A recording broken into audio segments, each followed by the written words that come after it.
ছবিতে যে নারীটিকে দেখতে পাচ্ছেন তার নাম জাকিয়া ওয়ারদাক। তিনি সম্প্রতি তালেব সরকারের পররাষ্ট্র মন্ত্রণালয়ের সহযোগিতায় দিল্লিতে আফগান দূতাবাসের দায়িত্ব নিয়েছেন।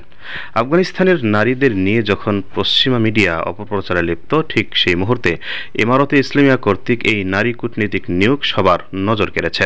বলা হচ্ছে জাকিয়া ওয়ারদাক বর্তমানে তালেবদের সঙ্গে কাজ করা প্রথম নারী কূটনীতিক। তার স্বামী সিরাজউদ্দিন ওয়ারদাক, তিনিও 1997 সালে তালেব প্রশাসনের হয়ে ওয়াশিংটনে কূটনীতিক হওয়ার সিদ্ধান্ত নিয়েছিলেন এবং তিনি তালেবদের সাদা পতাকা ওয়াশিংটনে উত্তোলন করতে চেয়েছিলেন। অবশ্য পরে যুক্তরাষ্ট্র সরকার সিরাজউদ্দিন ওয়ারদাককে গ্রেফতার করে এবং কিছু প্রতিবেদন অনুযায়ী তাকে অত্যাচারও করা হয় এবং 2011 সালে এক সড়ক দুর্ঘটনায় তার মৃত্যু হয়। যুক্তরাষ্ট্রের নাগরিক জাকিয়া ওয়ারদাক 2009 সালে আফগানিস্তানে ফিরে যান।